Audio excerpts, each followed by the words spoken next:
Linux Out Loud is firing up our mics, connecting those headphones as we search the community for themes to expound upon. We keep the banter friendly, the conversation somewhat on topic, and have fun doing it. This week we're spouting off about how much space do you really need in that system of yours. Let's get into episode 54.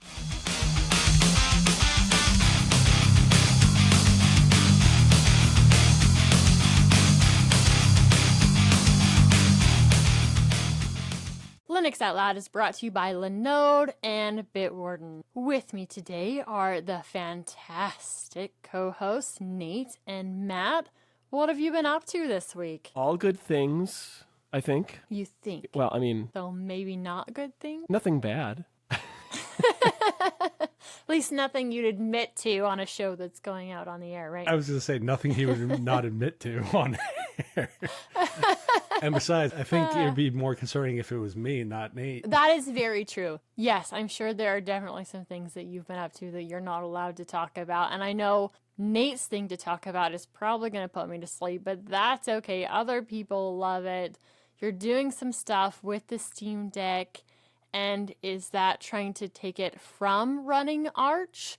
Or are you playing with the resources in order to make it better for retro gaming? What I'm actually doing specifically is I've been gathering different resources for like, how do I do this? How do I do that? And they're basically a series of bookmarks or links that I've stored. And so I thought that rather than just have this collection of links just on my TiddlyWiki, my personal notebook, I thought I'd start putting some of this together as a resource to put on cubiclenate.com. I know there are tons of resources out there for Steamdeck, and so there's probably not a whole lot of reason to check out cubiclenate.com/Steamdeck, but it's a quick resource for me anyway. In my table of contents, I have like, what are the Steam button shortcuts? Because I don't remember those. I know you can hold the Steam button, pop those up real quick, but it's nice to have them just right there, up like on my laptop or whatever, and I can just quickly just do the different movements and whatnot. You know, things I didn't know when I first got the Steam Deck, I put some of that stuff in there immediately. Like, you know, I was searching around for how to get to desktop mode.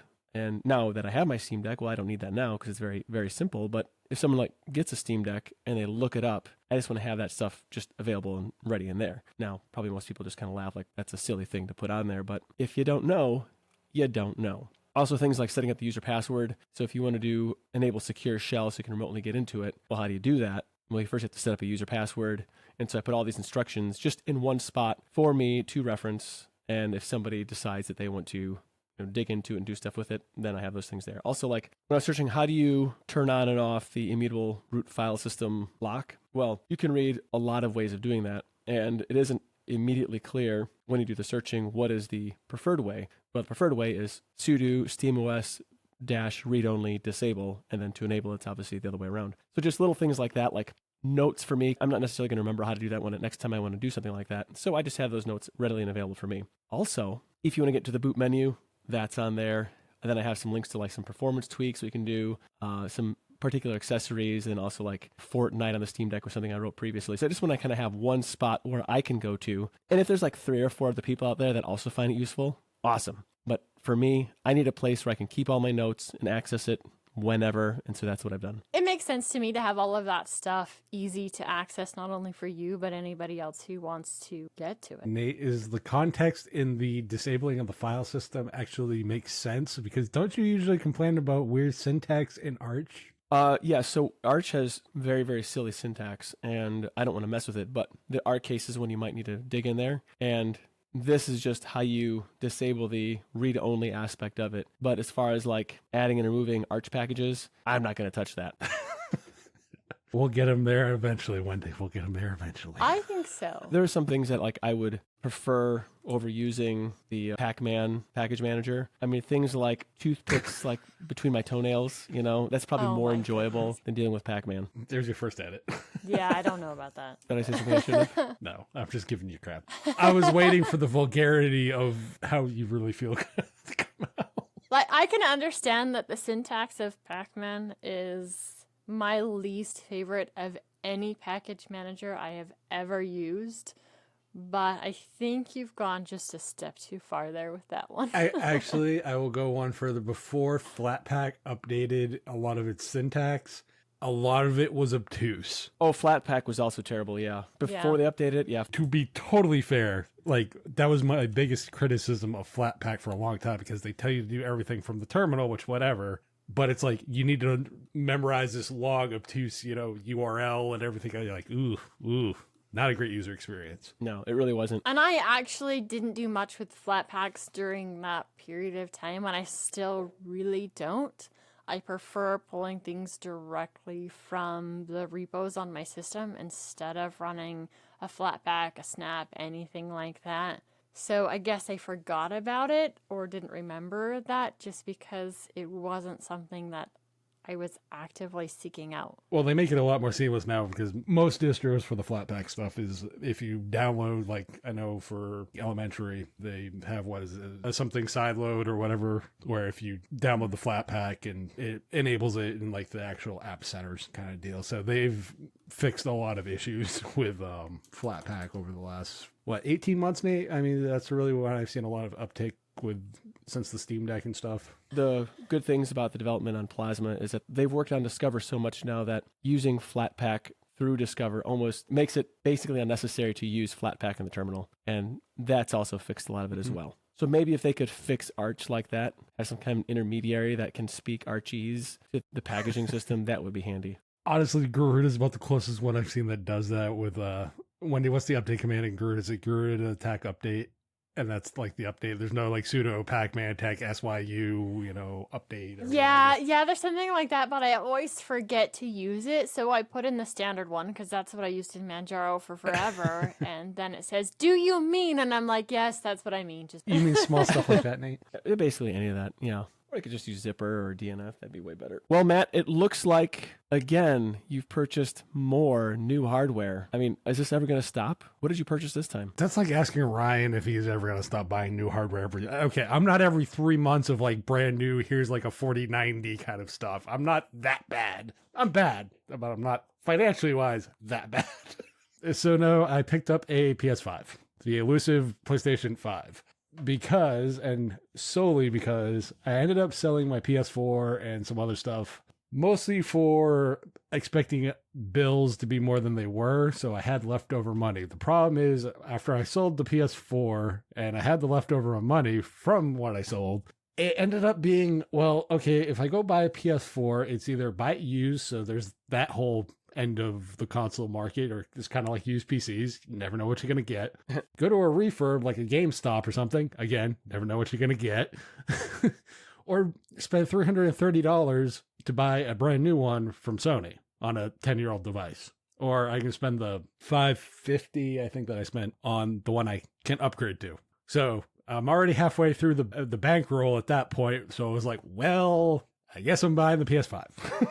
And a lot of it's mostly for the backwards compatibility on the PS4 games. So I was able to actually get a really good deal on this. I spent, I think it was $600 after tax and everything else, which good deal is relative given Sony's weird marketing with, we're raising the price for the first time. Instead of consoles going down, they went up. I got the disc version for about $600, but that came with 2 games, 2 physical like controllers, and it was the disc version of the PS5. So the 2 controllers go for about $70 a piece. The 2 games go for about $70 a piece.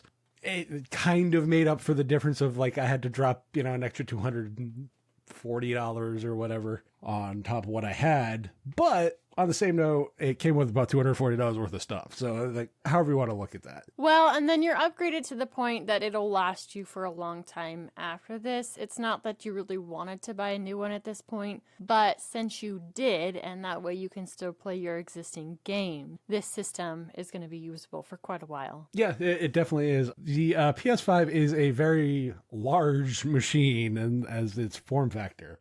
So I have a Series X that I've had for a while because I couldn't get a PS5. I have this next to my PS3, and I have it next to my Wii U. You could literally stack probably like 8 of the Wii U consoles on top of each other to equal the height of the PS5. Wow. Whoa. Thing is beefy big. Obviously, it's curvy and stuff, so it doesn't really fit in with like, you can't lay it flat. You can't to like a media style stacking that you would have done on like traditional console. So that part's a little obnoxious. So I got it standing vertically right now. But yeah, overall, been enjoying it. I've been playing a game I'll mention later. The controllers are really interesting. They're like these weird, most controllers are like analog on off kind of like button press. So the game I'm playing has when there's a resistive style thing happening on screen and it gives you the button prompt, it gives you kind of like that resistance in the trigger for like the left and right trigger buttons. The dual sense. Yeah, the dual sense stuff. So it's interesting, and the environmental sounds come through on the PS5 controller. Some of like the more stereo sounds that you would normally not just hear from the TV, but you also get like environmental sounds through the controller.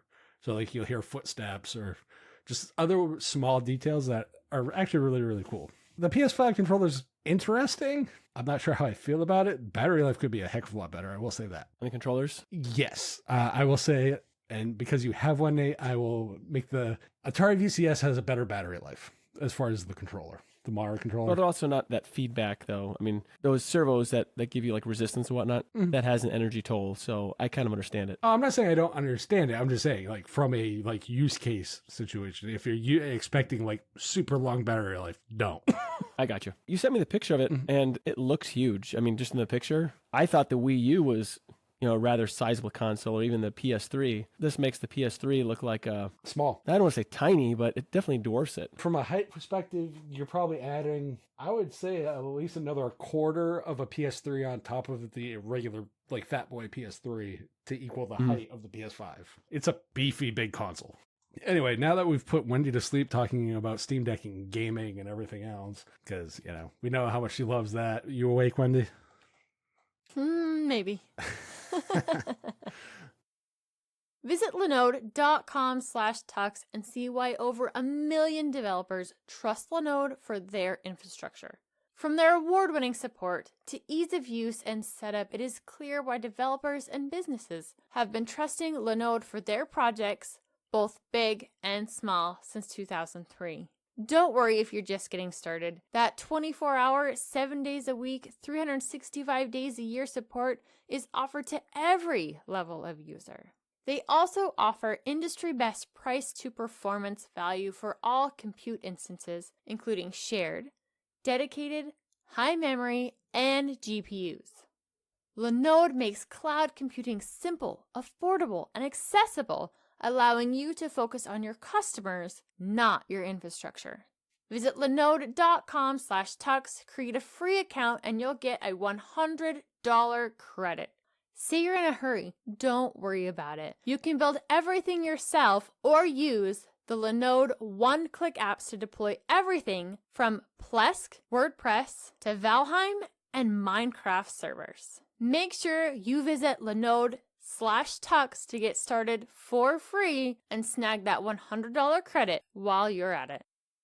As I've been working on the show this week, I started looking at how much space do I have left. And it is amazing how much total little space I have. Yes, from the time I started editing Deal and Extend, when we were Deal and Extend, and every single episode I've edited of Linux Out Loud, all of those files have been saved, and they are completely adding up. Plus pictures, and now multiple zip files of our Pybricks folders. So how much space do we actually need? I know I'm running out. I need to update all of my space, but what's right for me? How are you guys doing on space? Do you need more? And what's right for you? Well, I can't speak for Matt, but you can never have too much free space. And it's also one of my favorite games from the 90s. That's a total side tangent. Never played it? Nate, because the name Descent is in it. That's why. Yeah, Descent Free Space. Great game. Anytime I hear free space, I always go back to that no matter what. So I can be in a serious conversation about free space for, anything else. It doesn't matter what. Yeah, and I think about flying the Apollo fighter against somebody, whoever the bad guys were in that. But yeah. So do you throw files away? Because I can't throw files away. So now I'm sitting in a position that I've worked on these files, and some of them I wouldn't throw away in general because they're pictures of my kids, other images. Those two take up a lot of room, but then I have these other things that I don't necessarily need to save, but I don't want to get rid of them. I wouldn't say that my backup system is the best because I only have one drive that's spinning Rust that I'm calling my backup. Something else would be better, especially with a lot more space. Having some redundancy in it would be awesome.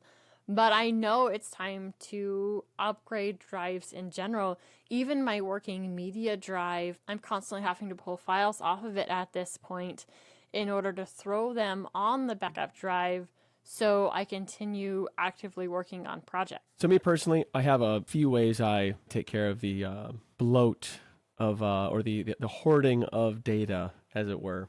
So part of it is when I do like distro testing or application testing or whatever, a lot of times I create a bunch of stuff, content for like cubiclenate.com or whatever, and I don't end up keeping all the different screenshots. And so what'll happen is I will actually just eliminate the ones that I don't think I need. When it comes to like pictures of kids and family and stuff like that, aside from very, very select few, I don't get rid of any of those either.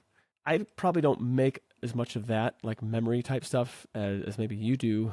Since I don't store the files raw, they're stored as JPEGs, because that's good enough for my simpleton brain to handle. And then as far as videos and such are concerned, I keep a lot of that. But like when I make content for like, any of my Cubicle Nate nonsense, I don't keep all those videos anymore. I used to keep a lot of it, but then it's like I haven't indexed the old stuff very well, so I don't really even know. Like if it's really old, I'm not even sure I would know what to look for if I'm thinking of something, or that even remember to look for it. So a lot of that stuff I've trimmed away also, except for like the final videos. I've kept all the final videos that I've published, or even things I just kept for myself. I do keep archives of things. Any content I create for like tutoring kids or anything like that, even if I improve it from like previous years, I'll generally keep the old stuff unless it's just like a minor update.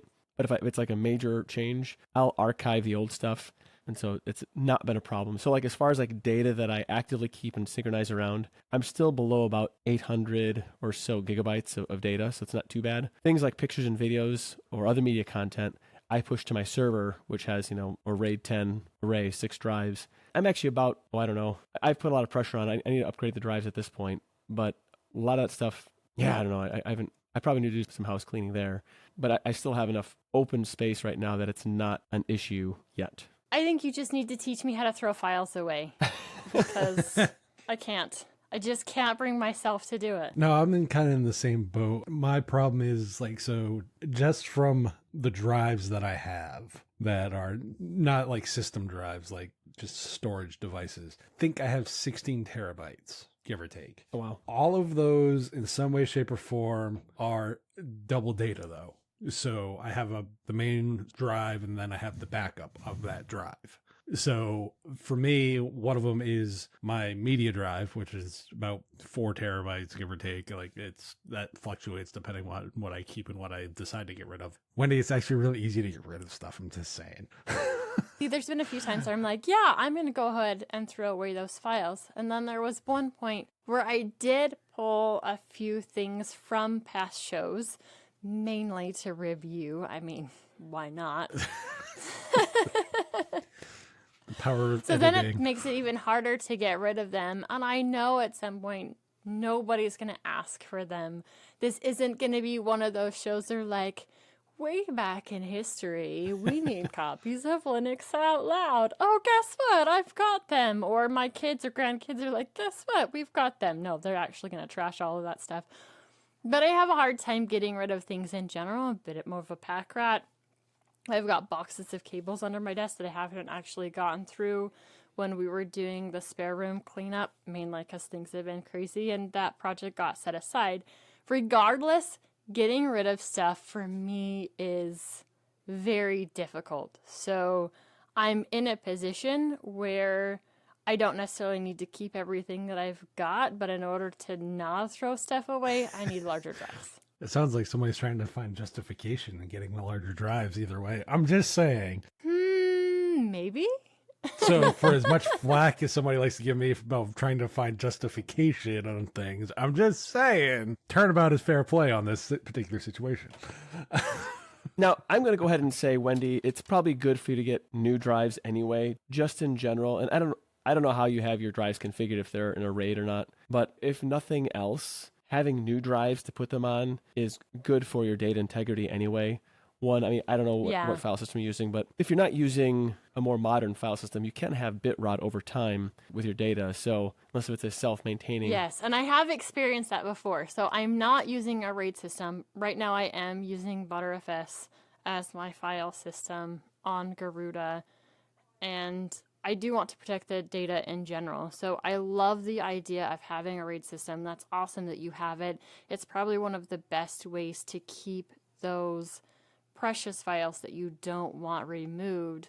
And then you're still on the same train of thought of how much do I need to have? I guess in some of those RAID systems and some of those hot swappable solutions, you can always add more. You get an extra level of protection in that because there's a bit of redundancy there. Whereas my current system, there is no redundancy and I would just be out of luck. Like it's all gone. Having been bit in the butt before with that, Wendy, and losing everything, and you're just like, yeah, up the river without a paddle kind of situation. Right. It definitely, while I don't have the RAID set up in that level of redundancy that Nate's doing, I at least have all my data double backed up and stuff because of having been bit before.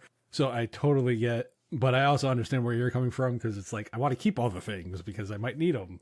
As a person who collects things, I can't really rag on you too much about collecting data too much. At least in the case of like what you're talking about, not like Google or Microsoft creepy collecting data style. Right. Well, if you creepy collect on yourself, that's not a big deal. Well, I guess. So many directions I can go with that. No, none of them appropriate.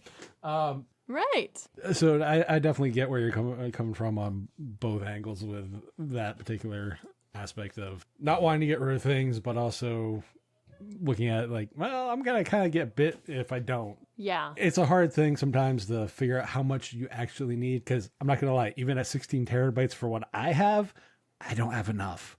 So I ended up buying like this cheap $30 like external 2.5, 3.5 adapter that I can just drop drives that are 2.5 or 3.5s in and out. Nice. And they show up as an extra hard drive. And it works with like the 2.5 SSDs and all that stuff. So that has saved me a lot because while it's spread out over a bunch of different drives, it's also nice to have. But on the flip side, I had to consolidate all those drives down originally. So, but it does solve, like Nate, what you mentioned, the kind of like the bit rot problem because it, at least if you're dropping them in and out occasionally, and still getting that data flowing through it, that rot is a little bit less. And also having a good file system tends to help. And most of mine, I think, are ext4, if I remember correctly. Yeah, I don't know what kind of protections ext4 has on bit rot. I just don't know. I do know that ButterFS does have a lot of stuff baked into it. I have no idea on any others. I'm just saying, for me, those were just the ones that it got formatted to. And I mean, it can't be any worse than, NTFS, which, corrupts itself by itself. Yeah, that one's definitely a monster. Without any help. Without a doubt. Nate, how big is your RAID system? I have 6 drives, 6 2-terabyte drives, marketing 2 terabyte. So it ends up being 5.5 terabytes of RAID 10 storage. They lie to you. They're not quite 2 terabytes. Yeah, they're never as big as they say they are. No. Well, of course, because they don't multiply it by the 1024, like they're supposed to. It's 1,000. Instead of 1,024 bytes in a kilobyte, they're doing 1,000 bytes. They're trimming off that little end there, which is cheating as far as I'm concerned. Very much so. Yes. Yeah, so there's 6 drives, and they're all spinning Rust. And at last check, which was about a month ago, they are all still passing their health check, according to the smart daemon. It is on the roadmap. I have some other like server-y type things that I would like to build for out here in Cubicle Labs so that I have an offsite backup from my home. I know it's only like 100 and some odd feet away, but if something happens to one building, it's not necessarily going to happen to the other building unless it's a major, like once in 1,000-year type event, in which case I'm probably not going to be around for it anyway and it won't matter. Anyway, I do want to have like an offsite backup as well. So I'm looking at my options right now. I did get some stuff from Bill. I haven't quite, I don't want to let him know that I'm a little bit of a dummy and I haven't quite figured it all out yet. But I'm kind of a dummy and I haven't quite figured it all out yet. That I do need to put some time and effort toward. It's on the roadmap. It really is. So, Nate, out of curiosity, because I do not actually have like a NAS setup, I'm assuming yours is a self-baked solution, the current server setup. Yeah, my current server is it's an OpenSUSE tumbleweed machine. It's running on an AM3 based system. Yeah, shock, right? And I update it about once every 6 weeks or so, a month to 6 weeks, depending. And also, when I buy some DVDs or Blu-rays, I rip them on that and rip it right into my media server as well. So it acts as a media server Nice. and my backup server, does all these things, and just sits on my server rack in my basement. Out of curiosity, do you have any experience with like QNAP or TrueNAS or any of those? Not yet, but they're probably simpler than what I've done, I'm guessing. The way I back data up right now is there's two ways. One is all my active data that's backed up. So we talked previously about how I keep a digital filing cabinet. So all that stuff is backed up on my server as well as on my C64 Imposter, my laptops that I actively use. So all that data is being backed up. So I could lose any one machine and still maintain my data, as well as my school stuff, like my stuff for my home education and everything else, my tutor kids. So that's all backed up actively. And then I have stuff that isn't, like, I would call it my archive backup, and that's all on the server. It's nothing more than a separate folder called archive. And so when I want to move things out of like my active pool, I guess we'll call it, for lack of a better term, that's actively backed up between machines, I'll move it into the archive, and that's just on the RAID. And then periodically, and I actually haven't done it in a while, so don't tell anybody this either, I pull backups off of that. Now the plan is to build my off-site backup that all it would do is just mirror everything on that server, all the files, our backup archive as well as the active data stuff, and archive it back here. So I have two locations where it's backed up to. You know, some people will say, unless if you have like a backup that you disconnect, you don't really have a backup. Probably right. Yeah. I don't know. I should have another backup, like an offline backup set up as well, just in case. But I don't. Yeah, and neither do I. Our sync thing for our active coding files, that's kind of like your current use case backup. Yes. But that right now is really only for the code that we're writing, and I don't want to be left in a position where a machine goes down and then we have no way to access the team's code and get it working again, get it using again. But I need to have something like that for any of my other working files, and then an archive backup, kind of like what you have, for the existing stuff.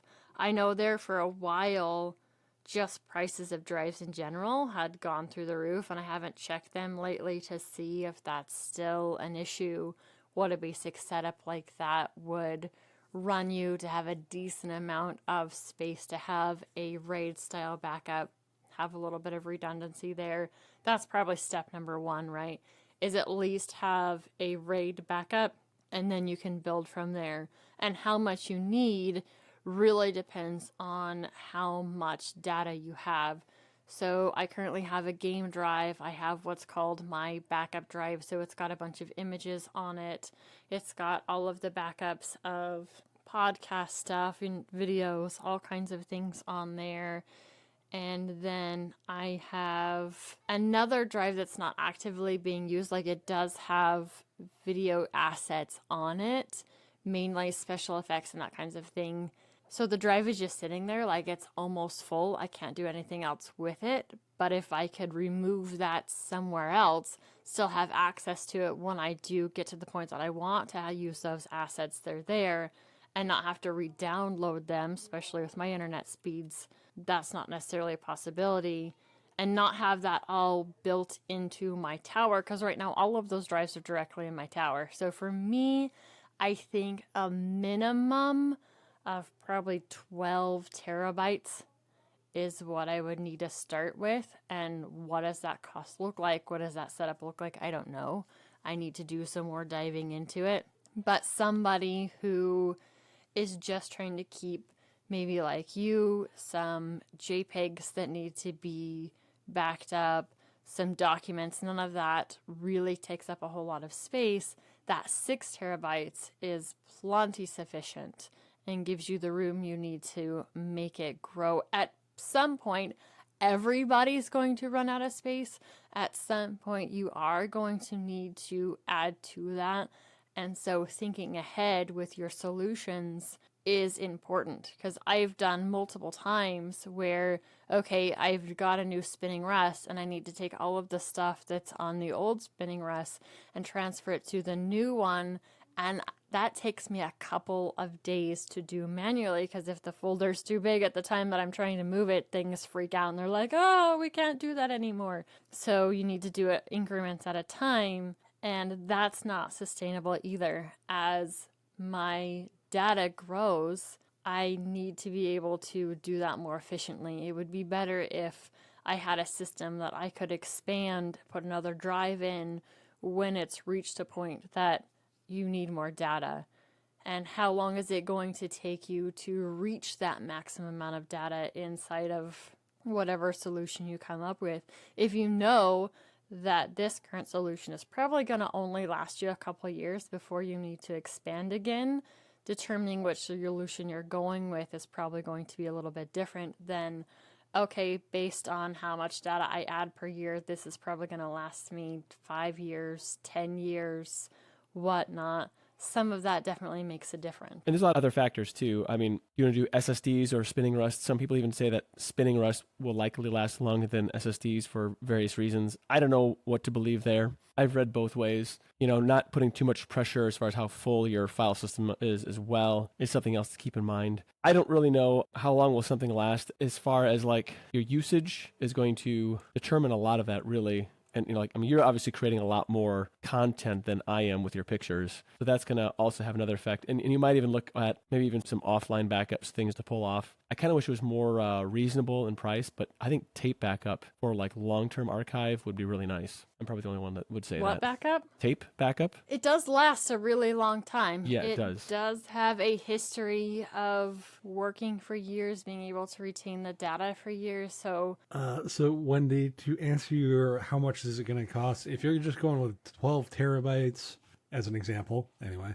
you can have one drive at 12 terabytes that's going to cost you about $199. Or you can get, generically, the cheaper way I've seen is get 3-4 terabyte drives and fill them up that way. And those cost about $60 a whack, give or take. Well, and I'd rather do it in a RAID system where it was being redundant in the data on that RAID system. So if one of those drives goes down, you're not losing all of the data on the drives would be preferred. So I would probably go the route of multiple drives in order to build up that space instead of just one drive again like I have right now, which I know isn't the best way of doing it. It's all spinning rust right now as far as what I'm looking at anyway. Right. Do keep that in mind. But it's about the same cost relative to storage space for one or multiple drives. And SSDs are fantastic because they have that faster read-write speed. So that's why all of my working stuff that I'm doing is on an SSD. But my backup doesn't need to be on an SSD. It doesn't need to have that super fast read-write speed as I'm doing things because it's the backup. I'm not constantly accessing it. If I want to access it, it needs to be there.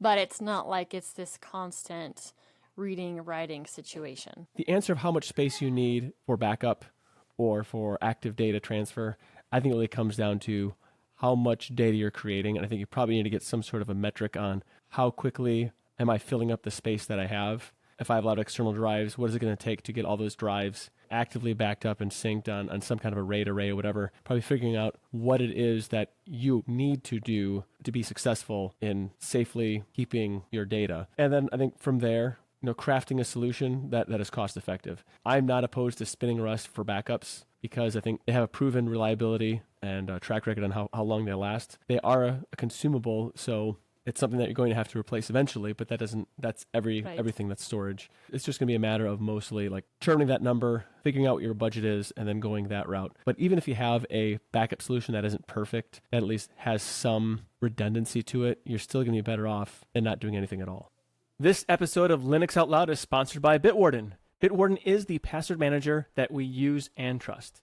Bitwarden lets you set up things like a PIN to easily access your password manager, as well as additional authentication such as master passwords and adding phrases to fingerprint security, all to keep your passwords safe. Bitwarden is the easiest and safest way for individuals, teams, and businesses to store, share, and sync sensitive data. Go to bitwarden.com/tux to get started for free. Make the smart move like many from the community and have a go at bitwarden.com/tux to get started for free. If you're like me though, you'll want to show your appreciation by signing up for the premium edition, especially since the premium edition starts at only $10 a year. And for that $10 premium account, you'll get things like 1 gigabyte encrypted file storage, 2-step login with YubiKey, U2F, and Duo, Vault Health Reports, and so much more. Also, you'll get priority customer support. Huh? Thanks to Bitwarden for sponsoring this episode of Linux Out Loud.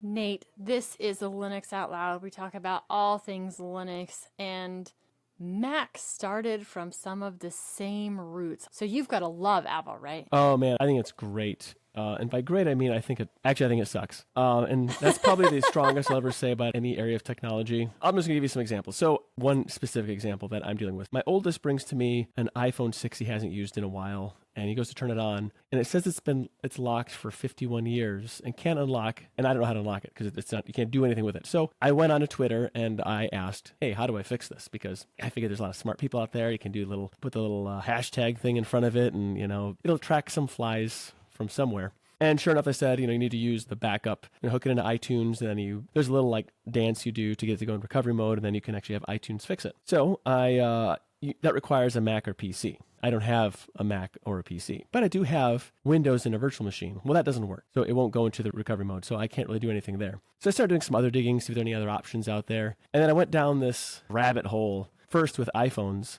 and they chronically have these bad designs. Everything from the bending flaw that exists. I even watched some YouTubers some old YouTube videos. I'm actually not that old, really. I'm like 3 or 4 years old, maybe 5. It was 4. It bends, but it doesn't destroy the phone. And then I find out, actually, there's a chronic issue with iPhones. The main boards in them can't handle the constant board deflection from being bent. It may not actually fracture or the screen or anything like that, but the actual circuit boards with the components can't handle it. And so it's still an issue where they break down because of this deflection and requires major rework. So I watched some other YouTubers and how they fixed these issues, and I absolutely should not have been watching this because it was really wasting my time and I should have gone to bed, but there we go. And then it sent me down some further Apple craziness where apparently MacBook Pros, ones that are just a few years old even, they have soldered on SSD storage, right? They're NVMe or something. I don't know what they are exactly, but they're soldered on storage right on the board. Well, the control chip that manages the power will shoot up to 7 volts, and it's supposed to be at 2, kills your storage, your onboard storage. So you definitely have to have backups if you're running any kind of a MacBook, apparently. Ouch. Yeah. Whoa. This is a continuing chronic issue. There's a high number of people that have this high percentage. Even if it's like 0.1%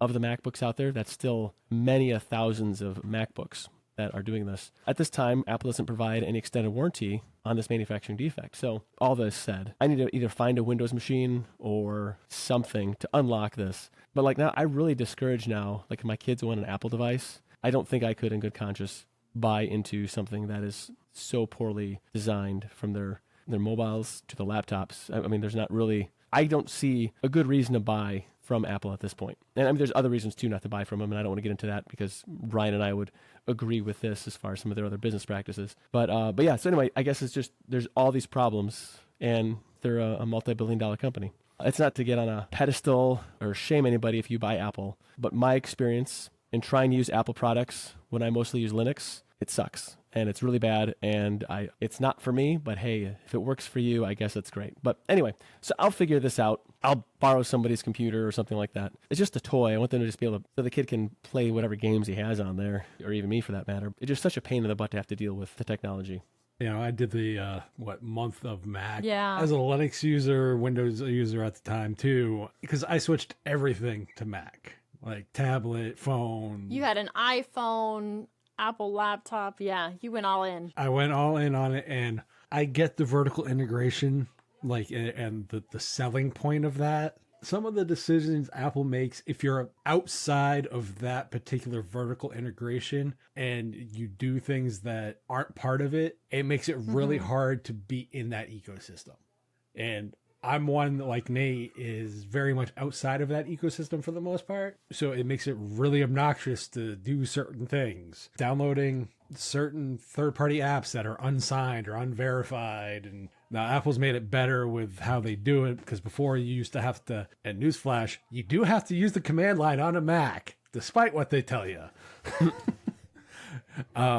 Before, in order to enable outside the store, app store stuff, you had to go to the command line to enable a sudo type permission to actually get it. So in the GUI, that when you downloaded a DMG, which is the Mac's version of an installer, it would actually let you do it and not block the install. So they tout it as a security feature. I tout it as an annoyance. Right. Now, when you do that and you click on a DMG, it tells you to go in, unlock it. And so they fixed that. But like, there's things in there that just boggle my mind as a use case user that if you seriously think I'm going to find everything in your store, you're wrong.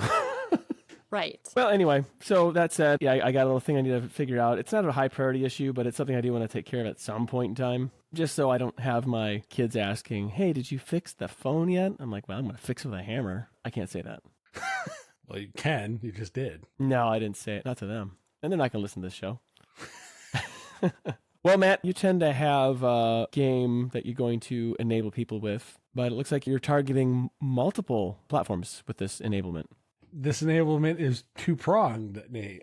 So the PS4, PS5 recommendation is Horizon Forbidden West, which is the sequel to Horizon Zero Dawn. It's a typical kind of formulaic Sony first-party game. Open world, lots of, go here, go there, kind of just typical open worldy stuff. But I like the environment, the overall kind of man-machine nature that the game kind of goes for and vibe, which is the interesting part for it. Unfortunately, it's only on PS4 and PS5. So I'm recommending the first game, which is Horizon Zero Dawn, which you can get on Steam and GOG. From what it sounds like, this Horizon Forbidden West will probably more than likely be out on PC, probably about a year after it was originally launched on the PS4 and the PS5. That seems to kind of be the pattern Sony's going with for the most part. So kind of like that year console exclusivity, kind of after a game fades out of most people's majority of thinking when they relaunch a game on a different platform, like, oh, kind of deal.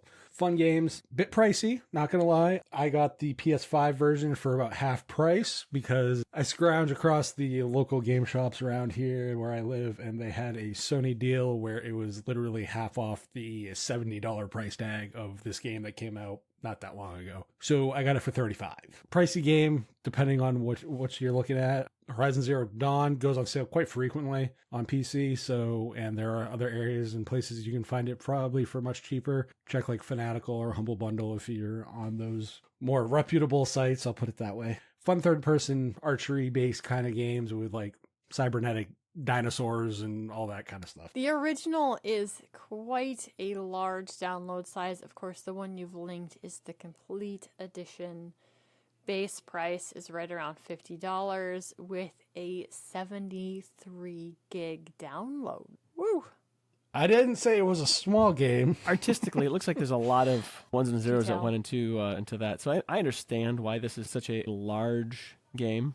And it looks cool. I'm not really sure, it's got to be one of those really immersive games, I'm thinking. It has to be. Like where you really get into the story and the action and everything else. I don't know that it's necessarily my style of game. A little dystopian. It's I know it's too new. You're going to say that. That's the trope. It's the trope, but it's true. Yeah, tropes don't mean not true. That's the story. Anyway, but it definitely looks like a fun game to play, though. As far as like the gameplay itself goes, is it like an action type of game, or is it more like point and click? Because it's an action game. You actually have to know how to twiddle your fingers on the controller.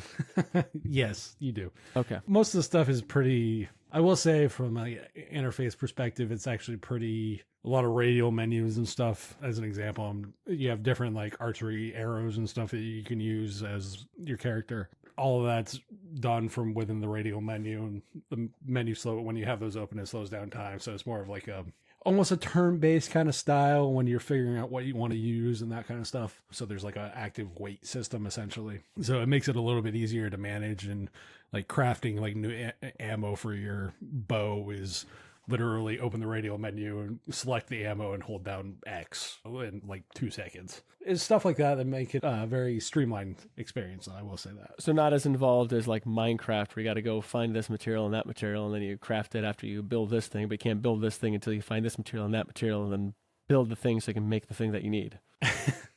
It doesn't impede any storyline progress. It will make things harder, but you can buy most of the stuff from most of the merchants in the game anyway. So Gotcha. It depends. Like you can go and do on a collecting spree if you want, or you can just buy all the stuff from merchants and go that route if you want to. So who made the giant robots? Who made the giant robots in the game? Because obviously you're fighting giant robots. That's part of the story. Okay, so don't ruin it, what you're saying. You're supposed to play Exactly. and find out. Oh, okay. So while I'm giving out game recommendations, this is going to be a 3-for-1 episode, apparently. Wendy, you seem to have a game that you actually played for once? So last week I was telling you about a game that I bought and hadn't played yet, and I did get a chance to play it over this last week. It's called Tandem: A Tale of Shadows, and this is without a doubt a pure puzzle game. There is a little bit of a story to it, though it's coming in very, very tiny chunks. There are some different quote-unquote secrets you can find. You are playing as two different characters inside the game. One is a little girl and the other is a living teddy bear. And the Tale of Shadows really kind of sums it up.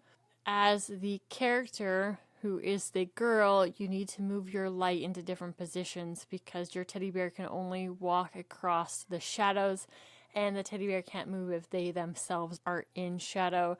The puzzles have been a whole lot of fun, and I would say it's somewhat of a horror puzzle game. It's not super, super scary. There are some spiders in the first level that had a whole lot of fun eating me. So there's that. You got to be careful about the spiders and where they're positioned. Right now I'm on, I guess you would say, level 2 of the game, and there hasn't been anybody attacking me until just recently, and now it's kind of these inky octopus that you are currently having to watch out for. I enjoy it. I love a game like this. There is one that I played like this. It's very, very similar, and I will have to look up the name of it. But instead of kind of a horror scenes, it was 3 different characters in this snow scene, and you had to move them all into the right position in order to pass it. I love the fact that it still feels very casual. Yes, if you leave in the middle of a puzzle, you will have to start that puzzle over again. But earlier today, I picked it up for just a little bit. I played through one of the levels and then went about my other stuff. It's not one where you feel like you have to sit and play it for 20, 30 minutes or whatever. Jump in, solve a puzzle, work through it, and then leave. If you do have to leave in the middle of the puzzle and start again, you kind of have a head start the next time of where certain characters need to go and what needs to happen. I've really enjoyed it. Not a very expensive game. It is fairly new as far as timeline goes. And if you enjoy solving some casual puzzles, I would say this one is fantastic. Don't get it for the story, even though it says there's a story to it, because most of the time you're just solving individual puzzles. Personally, I like a good puzzle game. I think they're fun. If I'm perfectly honest with you, I've not actually completed a lot of the puzzle games. I'll get stuck and then I'll forget about it because I get sidetracked and busy. But I like the art style of this game. It looks fun to play. The top-down, I don't want to say Zelda-ish, but like what would remind me of like the Zelda style of game where you're going through your levels, whatever. Because it's 3D, it looks so cool. It really does. It's like those old adventure games, but with a more modern twist on it. And I think that's really cool. Classic aesthetic. I'm not surprised that you would like that, Nate. Nor should you be. I got a type, and it's an old type. Because you're type of old? So you're top down just when you're playing as the little girl, and then it's almost not necessarily a side scroller, but you have the side view when you're playing as a teddy bear, because physics, of course, don't matter in this game at all. They don't really explain how the teddy bear ends up on the side of the wall, but there's kind of this funky action in which he gets placed there. I don't know. Like I said, don't go to this game for the story. Just go to it because you enjoy solving puzzles and you'd like to just run through a bunch. I'm trying to find the one that I'd played before. I know I'd mentioned it on an earlier show, and it's actually been quite a while since I'd mentioned that. I know it's somewhere here in this list of games that I've played before, and yeah, I can't find it at all. You're not very likely to get stuck. There are some of the puzzle games where it's really easy to get stuck. Candle is one of them. There are places where I know I ended up quite frustrated with that one. How do I solve this? And it's because there's so much potential backtracking or different places of the map that you need to go in. Tandem is not one of those. Yes, there are some places where they might take a little bit longer to figure out where you need to go, but there isn't any backtracking to other levels in order to get a specific object that you need to do. It's really more of a confined puzzle. I would say take something like Sudoku or something like that, where you have one confined puzzle that you're solving. It's more like that with two different characters that you're trying to get aligned into the right spot to get the right button pushed in order to get your key, collect your gem, and whatnot. So I'm going to throw another recommendation that kind of falls into this style of game. Ooh, a 4 for today on the games. There's a game on Steam called Another Sight, where it kind of like what you're doing. You have two characters that you use in tandem, not in tandem necessarily, but as you go through the game, it requires cooperation from both characters. But in your case, Wendy, you'll like it because that second character is a cat. Ooh, I do like it. I do like it right off the bat. I am a fan of the kitties. And it's like what you mentioned, that kind of 2.5D side scroller as far as like the game and whatnot. I believe it goes for about $20, but you can usually find it on sale elsewhere for pretty cheap. Oh, awesome. I will definitely be checking that out. Did you put a link someplace? It's gonna be in the show notes. I gotta get the link. And now it's your turn to toss in your 2 cents on today's topics. Hit the discourse form, drop us a line under this video, or the contact by visiting tuxdigital.com/contact. If you'd like to hang out with us on our preferred social media, see the links in the bottom of the show description. Find other great shows like Hardware Addicts, GameSphere, Linux Saloon, and more at tuxdigital.com. Show off your love for your favorite podcasts and shows by visiting Tux Digital merch store. Grab yourself some awesome swag like the gamer-centric I paused my game to be here shirt, or join Team Wendy with some sinister Wendy swag. As always, we thank you for joining us. We'll be back next week with another awesome episode of Linux Out Loud. Until then, keep the banter friendly, conversations somewhat on topic, and have fun doing it.